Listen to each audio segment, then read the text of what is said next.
بسم اللہ الرحمن الرحیم۔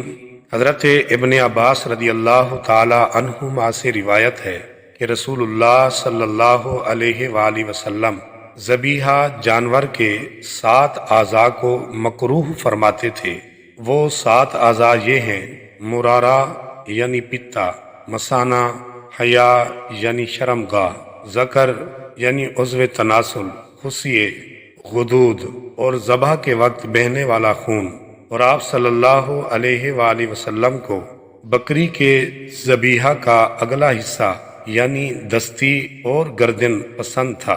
اس حدیث مبارکہ میں حلال جانور کے جن 7 اعضاء کو مکروہ بتایا گیا ہے اس کی تفصیل یہ ہے: دم مسفوح یعنی ذبح کے وقت بہتا ہوا خون، نر و مادہ کی شرمگاہ، خصیتین یعنی کپورے، پیشاب کا مثانہ، پتا اور غدود۔ غدود سے مراد حلال جانور کی جلد اور گوشت کے درمیان ابھرا ہوا سخت گوشت جو کسی بیماری کے سبب گلٹی کی شکل اختیار کر لیتا ہے۔ ان میں سے دم مسفوح حرام قطعی ہے کیونکہ یہ نص قرآنی سے ثابت ہے، اور باقی چیزوں میں کراہت سے مراد کراہت تحریمہ ہے کیونکہ حضور صلی اللہ تعالی علیہ وسلم نے خون کے ساتھ باقی 6 چیزیں بھی جمع فرمائیں۔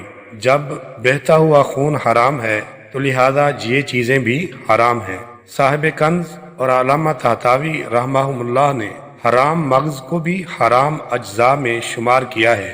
حرام مغز سے مراد دودھ کی طرح ایک سفید ڈوری ہے جو جانور کی پیٹھ کی ہڈی کے اندر کمر سے لے کر گردن تک ہوتی ہے۔ رسول اللہ صلی اللہ علیہ وآلہ وسلم نے ارشاد فرمایا: اللہ تعالیٰ اس شخص کو سرسبز و شاداب رکھے جو ہم سے کوئی حدیث سنے پھر اسے ویسے ہی آگے پہنچا دے جیسے اس نے سنی ہو۔